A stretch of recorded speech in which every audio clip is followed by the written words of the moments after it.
I would tell them it's a big change coming, and Dallas is coming towards our way, and we're not going to be rural anymore, so get ready for it.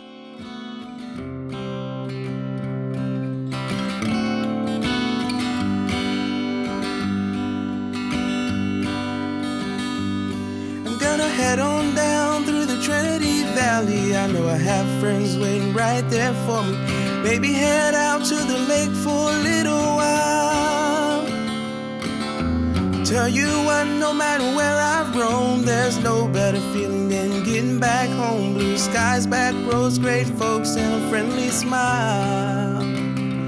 I'll be here for you, and you're here for me, where even strangers treat you like family. Here for you when skies are dark or blue. There's no other place I'd rather be. There's no other place I'd rather be. We're here for you at TVEC. Welcome to the January Consider It Hot podcast, the first episode of 2026. Yes, and the first episode with new music. What is that? That is amazing. It has been stuck in my head since you created it. Oh, well, that is actually Vince, our solar, all the DER inspections and stuff. People see him out all the time, rolling around, and that he happens to have a talent of singing and doing music. And then the guitar part by my friend Cameron Polk right here in Kaufman, Texas. So thanks, guys, for doing that. And it says, here for you. That's something we're doing this year. That is our 2026 theme. Here for you. We are here for you. Enough about that. Listen to that a couple of times. It will stick in your head. That's pretty fun. You know, last year we did this. This has been a whole year we've been podcasting. And do you remember what your 2025 New Year's resolutions were? I do. I remember that I talked about doing the Bible recap, in which I will gladly say that I did go all the way through the Bible. Hey, congratulations. I was to the very last day. Very good. And I have now restarted it. Very good. So now it's not just a resolution, but a practice, an everyday practice. It didn't take the first time? That was my third time to try to actually do it regularly, and I got through it. So I followed through. Well done. And mine was weight related, as so many are. And I did lose a little bit of weight last year. So some of it came back in December with the holidays, but life is good. Yeah, life is and good. If an easy resolution that our members can do is updating their contact information. Oh my goodness, yes. That's good. Simple to do. You can update it in several ways. You can email our member relations at tvec.coop, submit an inquiry through Smart Hub under report issue, call member services, or just stop by the office. Yes, and you know what? Let's go ahead and talk about, since we're talking about contact information, one of the things we're doing in 2026 is moving to digital first communications on a lot of our member notices and whatnot. That includes things like right-of-way trimming, right, and where we're going to have workers out inspecting poles or underground stuff. All of that, if we have your email address, it's going to your email. If we don't have an email address for you, it's going to go to your mailbox as it used to. But the thing with that is, it is over $1 a piece to print and mail those things. So we figure more people are going to open their email anyway, and nothing lost in the mail. No offense to our mail folks. We love them. But at $1 per postcard to get that out, we're definitely wanting to be wise with member money. If you have unsubscribed from our Constant Contact mail list, please come back and see us and resubscribe. You can contact us to get an email sent to you to resubscribe there. But if you've unsubscribed from that, we will take you out of some opportunities to know what's going on. So we definitely want to do that. And we try not to abuse that. We don't try to send too many emails. So yeah, just kind of a monthly deal and these kind of important updates on what's going on. Yeah. And if you aren't getting those emails and you maybe haven't unsubscribe, check your spam, move that email over to your regular inbox so you're getting all of the updates. Very good. Sorry, I digressed away from our blinks. What else we've got going on? What are our... Well, we talked about coming into the office if you want to use that option as updating your contact information. So maybe a good time to stop by would be in February. Why would that be, of course? Oh, right. It's Heart Month. It is. It's Heart Month. And not only are we going to be highlighting those amazing member service specialists that we have in the office, but they have a lot of heart. Oh, they do. They serve with good heart. Okay. They do. Awesome. And we're going to be having some goodies, and you can check out our social media. Right. Check out your member email in February so you can see exactly what we're going to have for you in the office as a giveaway. Okay. Very cool. And also, one day to not go to the office in February is going to be on, is that President's Day, February 16th? That is President's Day. We are going to be working, but not in our offices. We're going to be doing all the required employee yearly training bits, right? That's right. So the offices will be closed, but we are all learning how to serve you better that day. So February 16th, nobody's going to be in the office, along with a lot of, federal offices and everything else. So it is a federal holiday, so I think that's a good day for us to do that. Yeah, and speaking of federal holidays, because a lot of people, including the schools, take off on MLK Day, which is the 19th of this month. Right, this coming Monday. Yes. Right. Why that day is important is that's going to be our deadline for youth tours and e-trees. Oh, goodness, that's true. That's right around the corner. So those kids are home from school. Use that day to your advantage to get your applications in. Great opportunities. Hey, if anybody's listening, I'm sure it's parents listening here. Jump into your January magazine and flip straight over to page, I'm flipping now, 12. There's a whole spread here about the greatness of Youth Tour. And jump in there, see what's going on with Youth Tour from a perspective it's not even from us. This is from TEC, talking about the great experiences the youths have in DC. And then the other opportunity is E-Trees, a more local East Texas opportunity out in Marshall, Texas. Leadership camp, both of these. I'm thinking if I was in high school and if I'm going to put these on a college application or a job application of things I've done, these seem like a good opportunity to say, hey, I've done some things, some leadership opportunities. Right. And if you're a freshman, sophomore, or junior, you can apply. Great news is that if you're a freshman and you want to maybe test the waters and try out for E-Trees, you can, of course, apply for both. But maybe you just want to go try out E-Trees. You love it. You meet more people. Next year, you can still apply and attend Youth Tour. Right. Go to both. That is winning. That is winning for sure. What do the kids say? No cap? I don't think they say that anymore. Did I already miss that one? Oh, man. If my son listens to this, he will cringe so hard, though. It's going to be great. Okay. Here's a downside right here. Your bill in January, or maybe even the last billing cycle of December, had an error at the top of the bill. The usage graphs were missing in action. I'm not sure why it took us so long to catch that. Somebody had to complain that it wasn't there, I guess. But the printing company that we utilize, some data was not getting through where it was supposed to. That has been corrected. If you want to check your usage down to the day, jump into Smart Hub online or on the app, and you can get all that great information there. But the graphs will be on your next bill for sure. Yes, I think everyone was probably just busy in December and... Well, with Smart Hub, we have so many, thank you to everybody who uses Smart Hub, that I'm not sure how many people open their paper bills anymore. We still have quite a few who pay through the mail, but definitely Smart Hub has all the information. Paper is slowly moving away, so what do we do?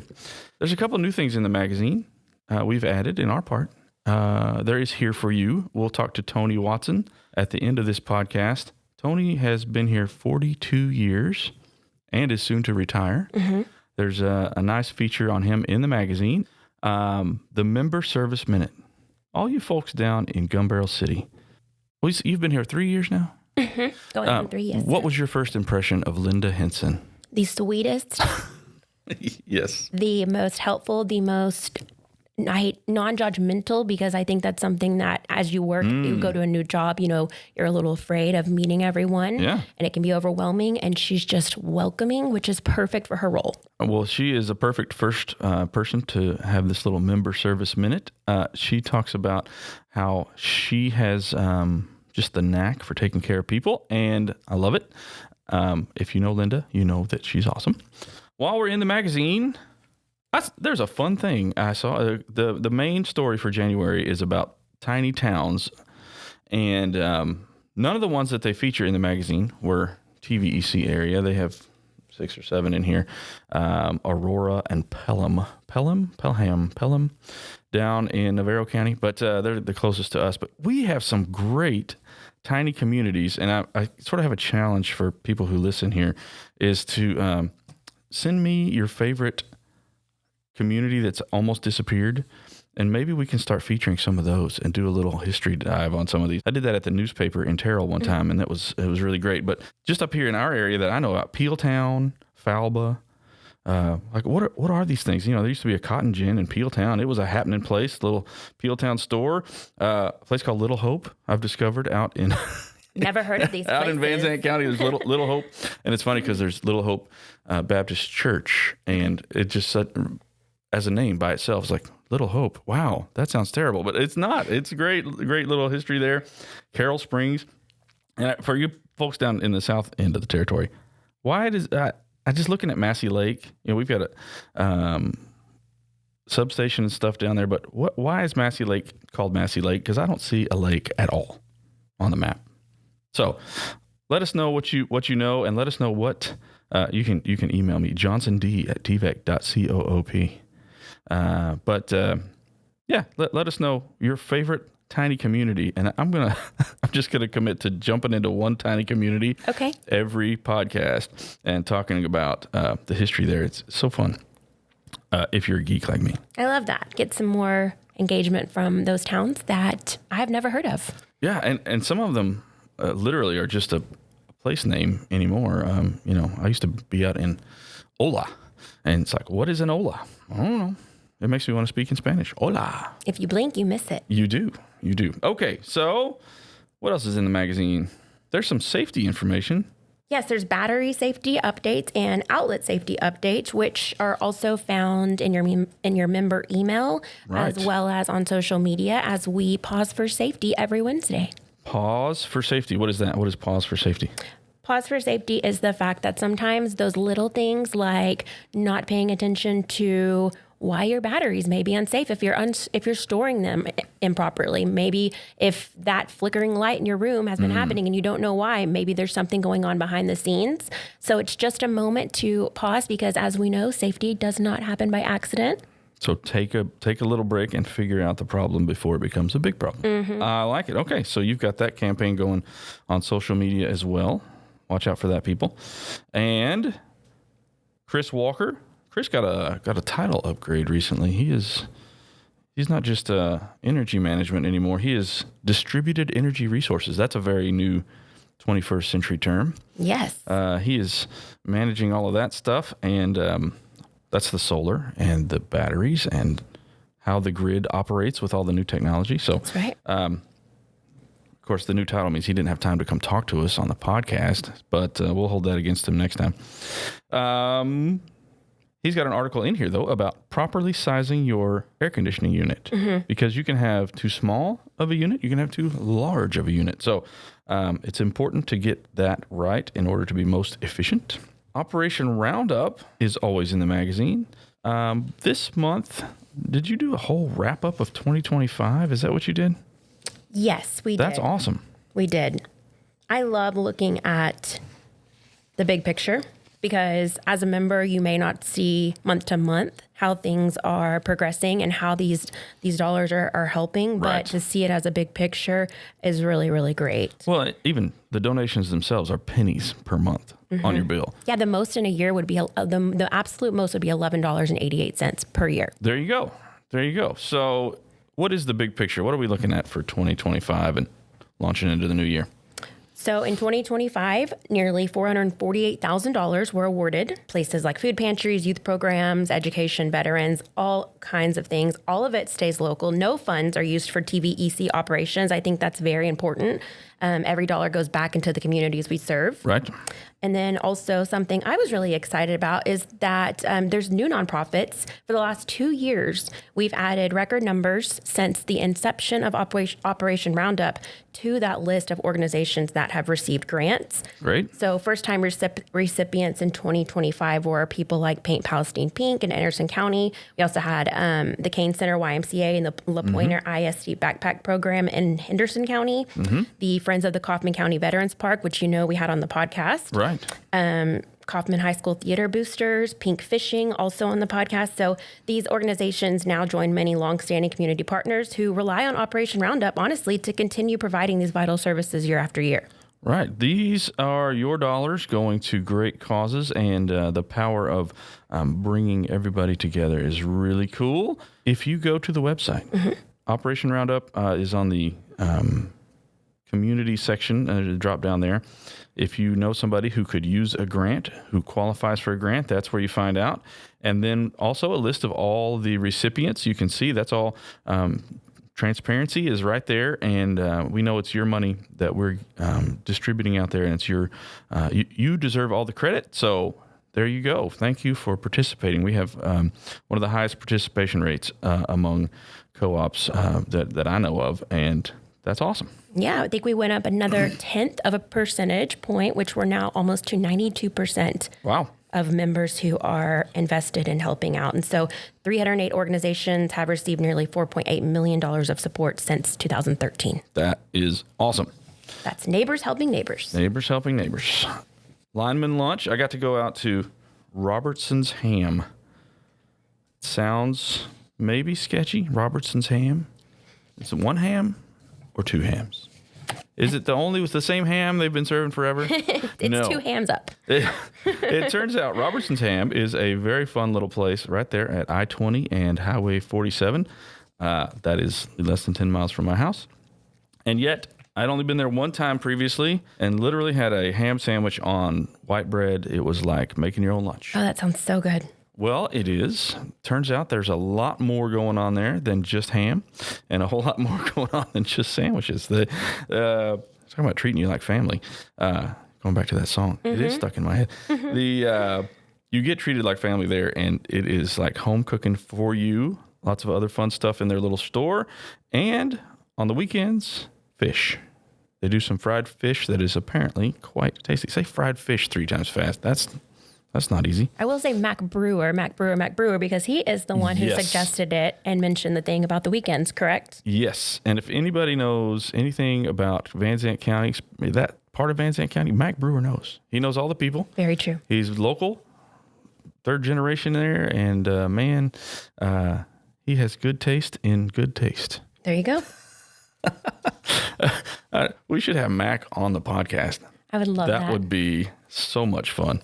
The wisdom coming out of that man, it's hard to fathom. Hopefully Ashley, his wife, is listening to this, and she's probably rolling her eyes. Yes, shout out to Ashley for keeping Mac on track. That is funny. All right. I think that's all we've got for everybody today. I want to say, if you've made it this far, we're about to roll the Tony Watson interview. Which is great, especially those of you who are down in the Athens area. He is a lifetime Athens guy, and great hearing him reminisce about some of that. For listening, though, I do want a response to our contest at tvec.coop email. What do we have to give away? Well, it's colder outside. Chilly. And are we talking about what you could win from the magazine, or are we talking about what you could win for listening here? We're talking about responding to a contest at tvec.coop for listening to this. Is just for listeners. This is not going out anywhere else. Oh, this is special. What are we going to give them? We're going to give you a goodie bag full of supplies that will make your winter maybe a little cozier. Hey, we've got cozy stuff. Energy efficiency. We've got some blankets. We've got some safety things like a fire blanket. We're going to make sure to put things in there that are going to keep you on track like Mac. On track like Mac. A fire blanket, by the way, is not a blanket that you light. This is a blanket that you put on a fire to put it out. Yes, much Back easier. to our safety. Right. It's much easier than the fire extinguisher. Right. It's fast. It's not messy. And that was a great giveaway from our annual meeting stash of stuff. And if you didn't make it to annual meeting, this is your chance to have some of those goodies. Just send me an email and say, hey, I listened to the podcast, and we'll choose a winner. Maybe we'll choose two. Yeah, I don't know. Feeling generous. Maybe you could throw in the people that send you a tiny town too. Oh, right. Include your favorite tiny town in that email, and we will pick a winner or two out of that, and depending, maybe even deliver it ourselves. I love that. That's fun. Okay, now we're going to roll with this interview from Tony Watson talking about his time here at the co-op and what it means to be in a co-op. And thank you so much for listening. Yep, we are here. We are for you, and we are honored to serve. See ya. Tony Watson, thank you for joining us on the podcast. I'm glad to be here. 42 years. I'm looking here that you're featured. Your beautiful face right here on the front. You were meant to be a superstar, to be honest. I'd tell you, I'm photogenic. We kid. 42 years says right here, and planning on whatever retirement means. Sounds like you've actually got some other things going on. I do. That's fun. You got some, what is this, Stoneworks thing? I do. Talk about that real fast. Yeah, I have a little business on the side that I do, just more or less started out as a hobby. It's called 5C Stoneworks. Yeah. And so I make like memorial benches, address rocks, custom commercial signage. It's all out of stone. We carve everything by hand, paint it by hand. It's a pretty neat little deal. It is really cool. I you think about what, I'm only about to turn 50, but it's like, what am I going to do when I retire? That I got to be setting something up. That's cool. And it's really cool stuff. Not to have an advertisement here. Yeah. Anyway. All right. 42 years at the co-op. And 42 really good years. Really good years. Yeah, really good years. Really enjoy working there. Yeah. That's awesome. Good career. I spent the morning talking to Floyd Choice, whom Kaufman area people will know for sure. And he reiterated something I want to start off with. 42 years, you see a lot of change. But one of the things he talked about from his 52-year career is that he was always keen on staying up with technology and sort of how, looking ahead at how things were headed. So I want a little future and past here. You did the same thing, moving into substations. It's in this article. Everybody check out your January issue of Texas Co-op Power. Tell me a little bit about the technology change and how it is that you were able and willing to jump in there as things were changing, stay on top of things, and progress your career to now where you are the assistant general manager and chief operating officer. Well, it's similar to what today is, as far as, when we first started here, we just had a radio in the truck, basically. And that's how we communicated with the office. A customer may call in or a member call in, talk to ladies in the office on the phone. They would make a paper ticket, written out by hand. Right. And so the next day, we come in and we get that stack of tickets and sort them out. The next day. Right. And that's what we went and worked as far as service tickets. If it was a construction job, somebody went out and staked the job. Basically the same thing they do today, but they all did it by hand-drawn, made out material lists for the warehouse by hand, by memory out of the spec book. And it's like today, we have cell phones, computers, you got AI, you got Copilot. Things have changed so rapidly that we didn't have air conditioning back in the trucks. Gosh. Now we do. We finally got cell phones. They were called an old bag phone or a mounted phone in the truck. That progressed. Our devices in the field started changing from just fuse that you put in by hand to electronic reclosers, so that you could, if a lightning storm come in, you may take a blink, but it might not fall out, or a fuse would just blow and you'd be out, the power. We were able to sectionalize lines with software to do our work plans, look at our fault currents, so we could coordinate everything. So yeah, it's changed dramatically. And if a person doesn't stay up on that, that's where I was going. So what about you made you want to sort of pursue and stay up on that? Well, you pretty much had to if you were going to have a success in this career, because it's changing so fast. But the good thing about the co-op is They did this. They let us train. They trained us. They gave us new tools to work with. They made sure we understood them tools. They made sure we understood the software, things of the changes.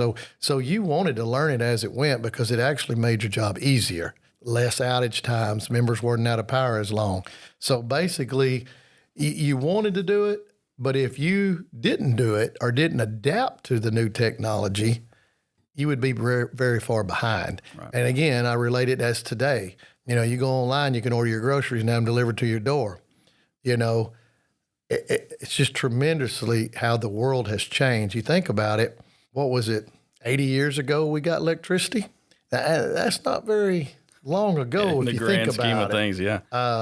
So to not have any electricity, and then all of a sudden you've got where everything is just, it's like automatic. You can't, everything you do has to have electricity. Everything. It runs everything in your house, charges your phones, your computers. It runs everything. It's like sitting here in Kaufman and watching the drone delivery from Walmart pop over, exactly. And you're like, we're living in the future.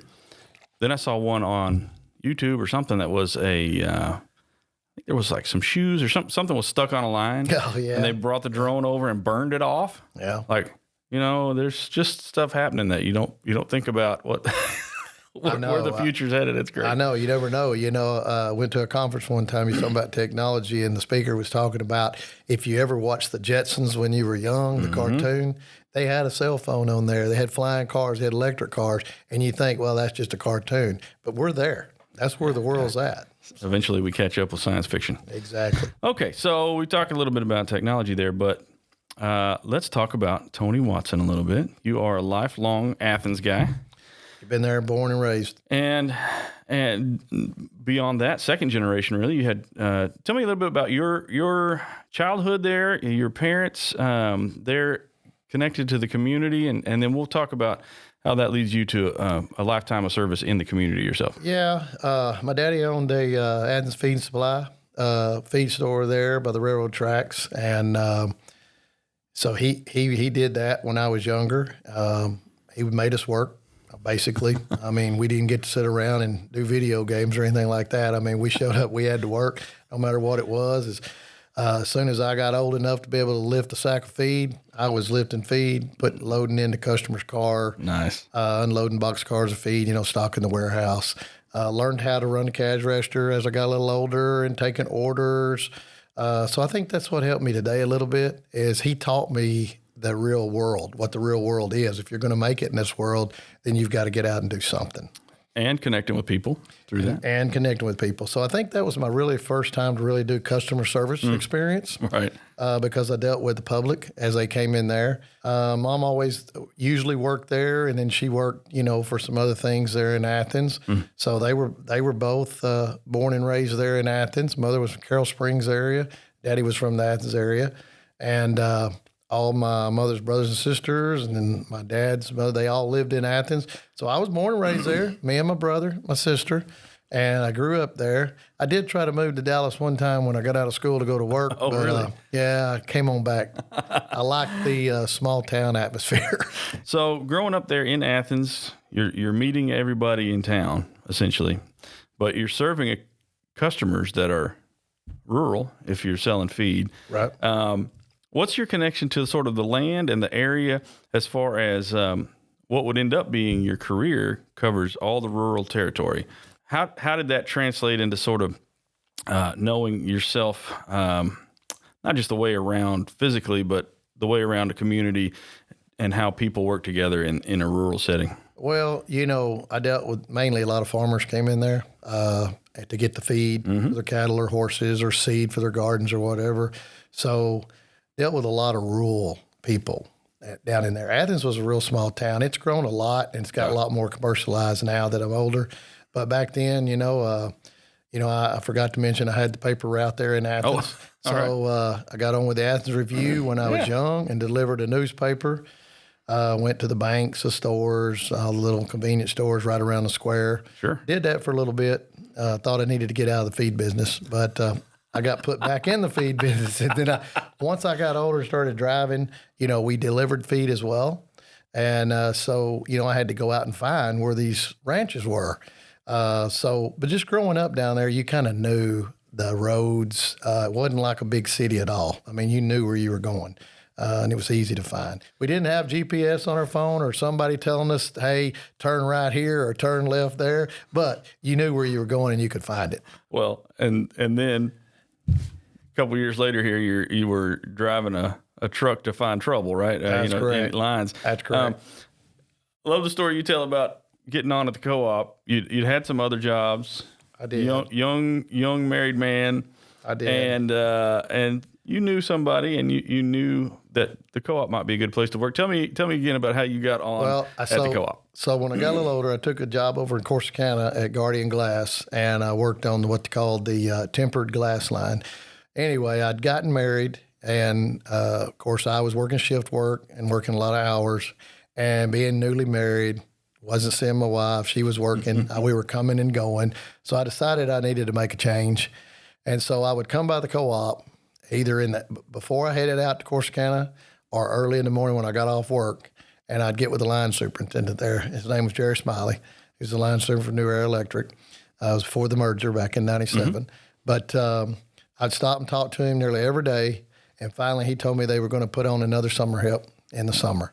There was one other boy working there, and young guy like myself working there that was from Athens as well.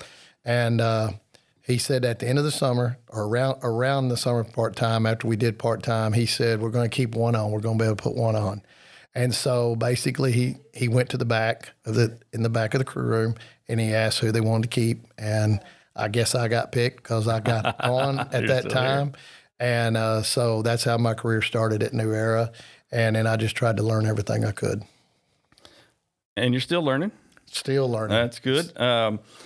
We talked about technology, but there's a whole other side of the business that is people. And, education changes, how you train people changes, but how you treat people has to be good in order to keep people. Tell me a little bit about some of the people that have trained you up in leadership roles, put you where you are, and sort of what you feel about how to lead people now in order to maintain our service level. Yeah. Well, Daddy always told me, treat everyone like you want to be treated.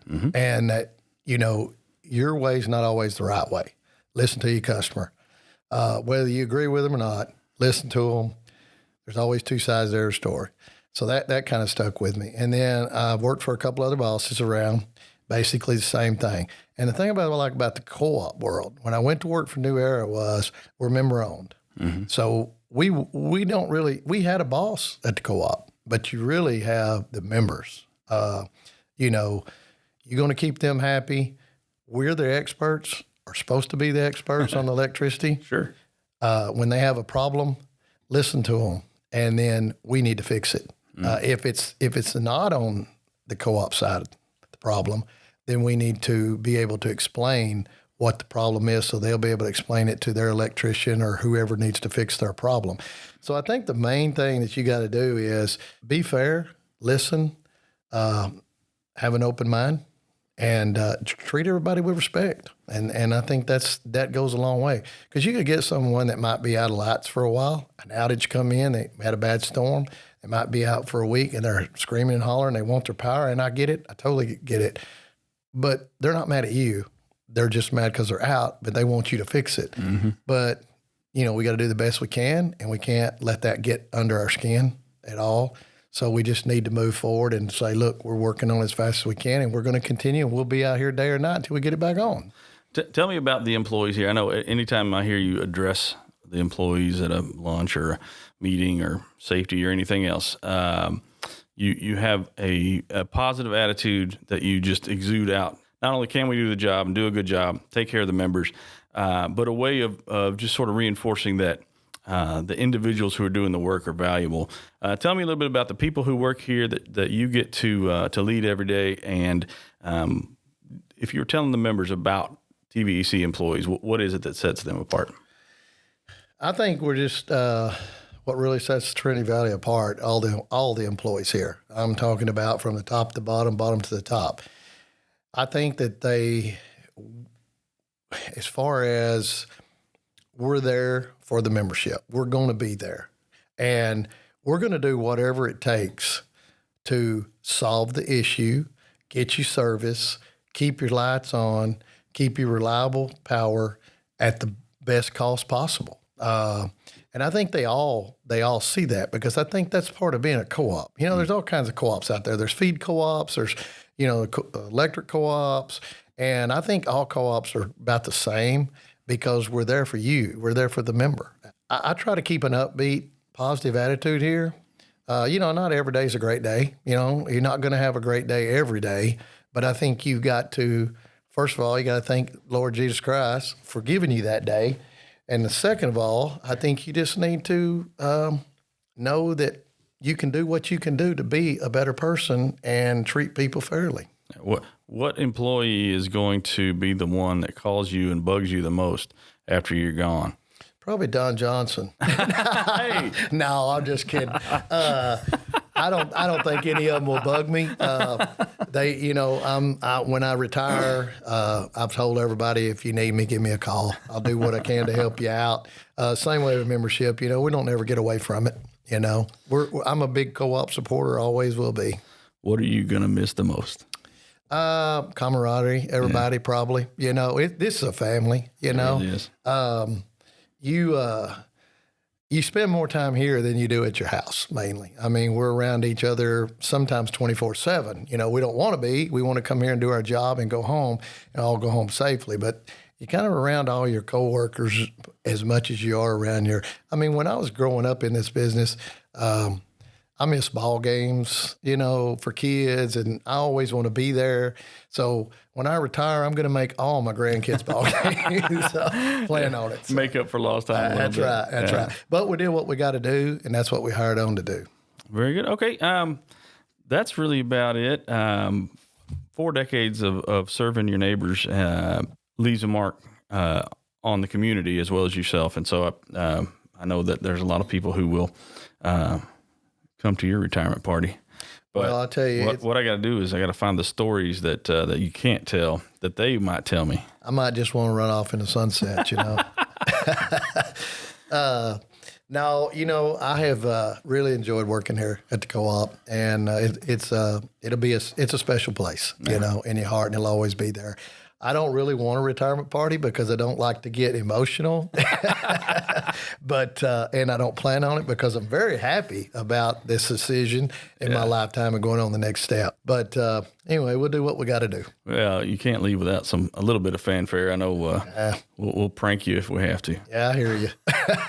I hear you. So I know there's lots of stories you can't tell. From what I hear, it has been a fun time as well as a meaningful time. But yeah, we can't tell all the stories over air, that's for sure. They're all good. All right. Well, I know we just have a lot of people who appreciate you, and I know members do too, for all that service and for whatever comes next, both in the. Oh, okay. Let me ask you that one. What's your projection? We talked about this for the article.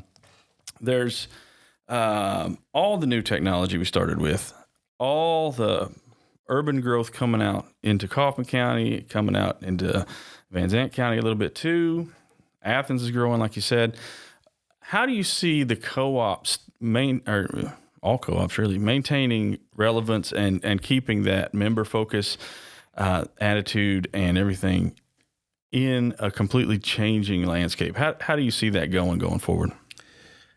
I go back to just having an open mind and treat people with respect and learn what you can learn. And remember, the member's probably not mad at the employee or anyone here at the co-op when they're out of power. Yeah. Power runs everything in your house. And it's really changed because when we merged in 97, going back, technology was changing so fast. But I was from Athens, little rural town, big farms and, land and things like that. And when I first came up here to the Kaufman area and started working, I was over the substation department. When I got up here, or the North District, we call it, up around the Forney, Terrell area, it was like you could walk from rooftop to rooftop. And I seen a lot more commercial. a lot more underground URD that we put in, and so that was a big learning curve there. And when I go back into Athens, some of the Athens guys never got to work up here unless it was a storm. I would tell them it's a big change coming, and Dallas is coming towards our way, and we're not going to be rural anymore. So get ready for it. And I don't look at us being rural anymore here. We've got a lot more commercial. We've got some big data centers coming in. Our substations are growing. We've got a whole lot more than we had years ago, and there's a lot more demand for reliability to keep the power on. Yeah, like you said, everything runs on electricity, so it's essential. It's not just a novelty like in the 30s when they were bringing it out. Exactly. Okay, I know. Again. Lots of appreciation for what you've done and what you've meant to the co-op and the legacy that you leave with the folks who are, especially operations. You came up through that side, and sure appreciate your time coming in, and I know members do too. So thank you, and look forward to seeing you out around after you get out of here. All right, sounds good. Appreciate it. Thanks, Tony. Thanks. Gonna head on down through the Trinity Valley. I know I have friends waiting right there for me. Maybe head out to the lake for a little while. Tell you what, no matter where I've roamed, there's no better feeling than getting back home. Blue skies, back roads, great folks, and a friendly smile. I'll be here for you, and you're here for me. Where even strangers treat you like family. Here for you when skies are dark or blue. There's no other place I'd rather be. There's no other place I'd rather